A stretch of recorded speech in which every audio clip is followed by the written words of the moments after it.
ಎಲ್ಲರಿಗೂ ಕವಿತಾ ಸುರೇಶ್ ಮಾಡುವ ನಮಸ್ಕಾರ ಹಾಗೂ ಯುಗಾದಿ ಹಬ್ಬದ ಶುಭಾಶಯಗಳು. ಇವತ್ತು ನಾನು ಸಬ್ಬಕ್ಕಿ ಹಾಗೂ ಕಡಲೆಬೇಳೆ ಪಾಯಸವನ್ನು ಯಾವ ರೀತಿ ಮಾಡಬಹುದು ಎಂದು ತೋರಿಸ್ತಾ ಇದ್ದೀನಿ. ಬನ್ನಿ ಈ ಪಾಯಸವನ್ನು ಹೇಗೆ ಮಾಡುವುದೆಂದು ನೋಡೋಣ. ಮೊದಲು 1 ಕಪ್ ಸಬ್ಬಕ್ಕಿಯನ್ನು ನೀರಿನಲ್ಲಿ ನೆನೆಸಿಡಿ.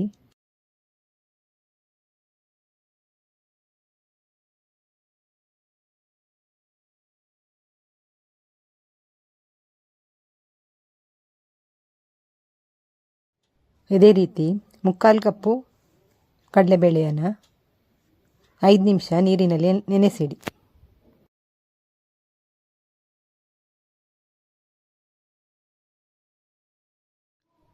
ನೆನೆಸಿದ ಸಬ್ಬಕ್ಕಿಯನ್ನು ನೀರಿನಲ್ಲಿ ಚೆನ್ನಾಗಿ ತೊಳೆದು ನೀರನ್ನು ಬಸೆದು ತೆಗೆದಿಡಿ.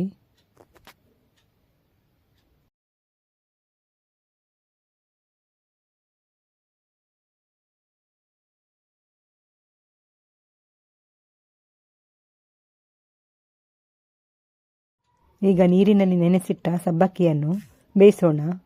1 ಕಪ್ಪು ಸಬ್ಬಕ್ಕಿಗೆ 3 ಕಪ್ಪು ನೀರು ಹಾಕಿ ಬೇಯಿಸಿ. ಸಬ್ಬಕ್ಕಿಯನ್ನು ಜಾಸ್ತಿ ಹೊತ್ತು ಬೇಯಿಸಬೇಕಂತಿಲ್ಲ, ಯಾಕೆಂದರೆ ಅದು ಬೇಗ ಬೆಂದುಬಿಡುತ್ತೆ. ಆಮೇಲೆ ಪಾಯಸ ಜೊತೆ ಇದು ಬೇಯುತ್ತೆ.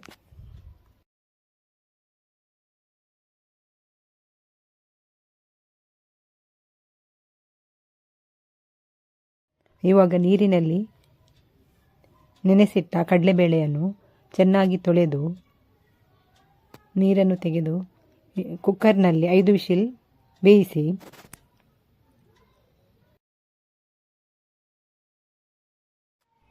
ಈ ಪಾಯಸಕ್ಕೆ ತೆಂಗಿನಕಾಯಿ ಹಾಲು ಹಾಕಿದರೆ ತುಂಬ ಟೇಸ್ಟಿಯಾಗಿರುತ್ತೆ. ಅರ್ಧ ತೆಂಗಿನಕಾಯಿಯನ್ನು ಮಿಕ್ಸಿಯಲ್ಲಿ ರುಬ್ಬಿ ದಪ್ಪವಾದ ತೆಂಗಿನಕಾಯಿ ಹಾಲನ್ನು ತಯಾರಿಸಿ. ಇವಾಗ ದಪ್ಪವಾದ ತೆಂಗಿನಕಾಯಿ ಹಾಲು ರೆಡಿ ಆಯಿತು.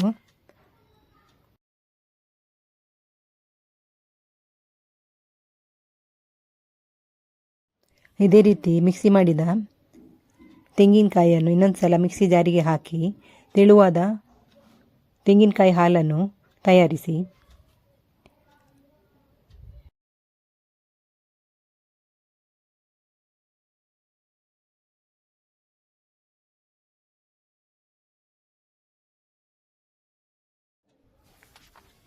ಬೆಂದ ಸಬ್ಬಕ್ಕಿಗೆ ಬೆಲ್ಲದ ನೀರನ್ನು ಸೇರಿಸಿ ಕುದಿಸೋಣ. ಇಲ್ಲಿ ನಾನು ಬೆಲ್ಲದ ನೀರನ್ನು ಶೋಧಿಸಿ ಇದಕ್ಕೆ ಸೇರಿಸಿದ್ದೇನೆ. ನೀರಿಗೆ ಬೆಲ್ಲವನ್ನು ಹಾಕಿ ಕುದಿಸಿ ಶೋಧಿಸಿ ಇದಕ್ಕೆ ಹಾಕಿದ್ದೀನಿ.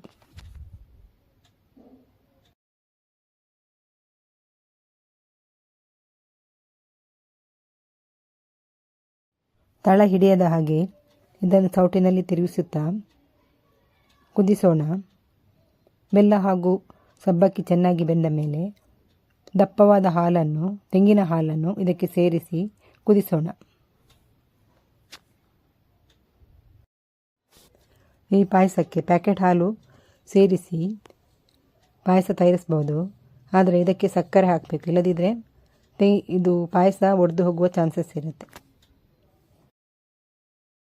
ಕಡಲೆಬೇಳೆಯನ್ನು ಹಾಕಿ ಇನ್ನೂ ಚೆನ್ನಾಗಿ ಕುದಿಸಿ.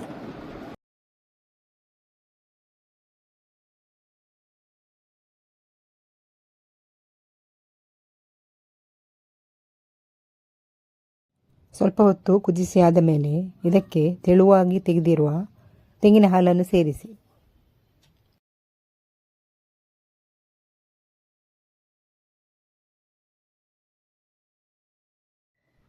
ರುಚಿಗೆ ಉಪ್ಪು ಹಾಗೂ ಫ್ಲೇವರ್ಗೆ ಏಲಕ್ಕಿ ಪುಡಿಯನ್ನು ಸೇರಿಸಿ ಇನ್ನು ಸ್ವಲ್ಪ ಕುದಿಸಿ.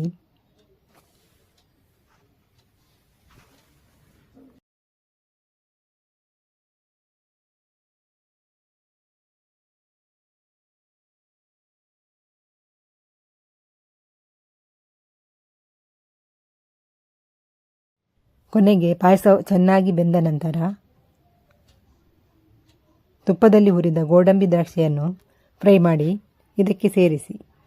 ಇವಾಗ ರುಚಿಯಾದ ಕಡಲೆಬೇಳೆ ಹಾಗೂ ಸಬ್ಬಕ್ಕಿಯ ಪಾಯಸ ತಿನ್ನಲು ರೆಡಿಯಾಗುತ್ತದೆ. ಇಲ್ಲಿಯ ತನಕ ನನ್ನ ಚಾನೆಲ್ ವೀಕ್ಷಿಸಿದ ಎಲ್ಲರಿಗೂ ತುಂಬು ಹೃದಯದ ಧನ್ಯವಾದಗಳು. Thank you.